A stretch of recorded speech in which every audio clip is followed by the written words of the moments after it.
ফকিন্নের বাচ্চা, সহজ সরল মেয়েটাকে তোর বাইকের পেছনে ঘুরিয়েছিস, তাতে কি হয়েছে? ওকে এখান থেকে বের করে নিয়ে বিয়ে করবি? এত বড় সাহস তোর? আমার মেয়ে তো তোকে পছন্দ করে না। ভালোবাসা তো দূরের কথা, বিশ্বাস হলো তো? ডাক, দেখ ও আসে নাকি। ডাক পুষ্প।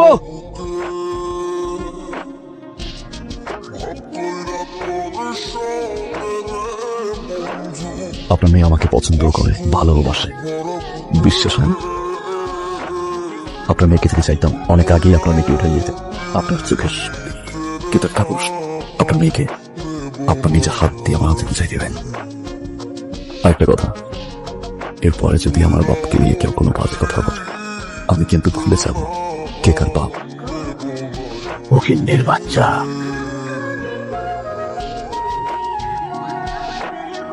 আগামী সপ্তাহে তোর বিয়ে। মা, আমি বিয়ে করবো না। দেখ, যেটা সম্ভব না সেটা নিয়ে কোনো কথা বলবি না। আমি সুমনকে ভালোবাসি, আমি সুমনকেই বিয়ে করব।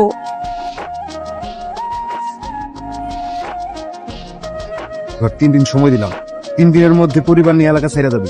এমন চেহারা করুন যে আয়নায় নিজের চেহারা দেখতে পারবে। যা, তার মধ্যে বুঝাই পেতেছি বস্তায় তোর ধরে দিন ফকির নির্বাচ।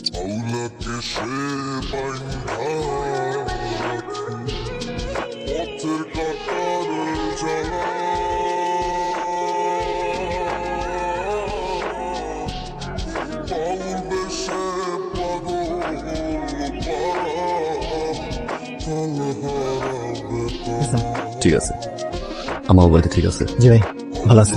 পুষ্প, আপন বিয়ে হয়ে গেছে।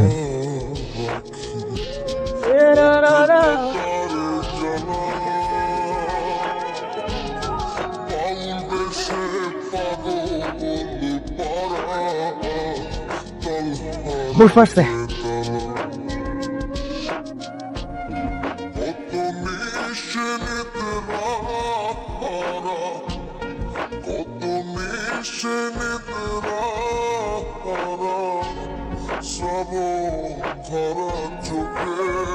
আরে বাবুটা আবার আসছে, মায়ের আরো ভাই করবে। মাইরে ফেলেন একেবারে, বাঁচে রেখে লাভ কি? মরে তো গেছে।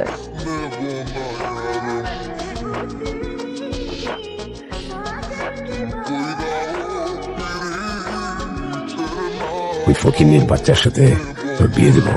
আমি বেঁচে থাকতে এটা কোনোদিনও হবে না। ওকে মেরে ফেলবো, নয় তোকে মারবো। তুমি আমাকে বিয়ে ফেলো। না, আমি ওই সুমনকে মারবো। তুমি এটা করো না বাবা, তুমি এটা করবে না বাবা। আমি এটাই করবো। সবাই দেখেছে ওর সম্রাটকে নিজের হাতে মেরেছে। ওর বিরুদ্ধে একটা অ্যাটেম্পট টু মার্ডারের কেস দিলেই ওর ফাঁসি নিশ্চিত। আর আমি নিজের চেষ্টা করবো ওর ফাঁসিটা যাতে হয়। তুই যদি ওকে জীবিত দেখতে চাস, তাহলে আমার পছন্দ করা ছেলেকে আগামীকাল তুই বিয়ে করবি।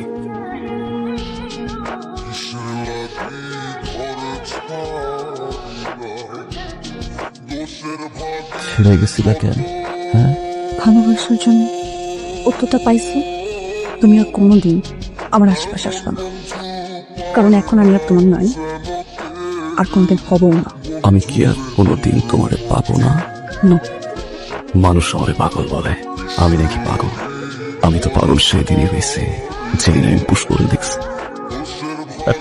আমার জীবনে একটা পুষ্প ছিল, কানের কাছে এসে বলতো ভালোবাসি, কথা দিছিল আমার এই হাত ছেড়ে যাবে না। যে কয়দিন বাঁচবো ওই পুষ্পরে নিয়ে বাঁচবো। আমার পুষ্প।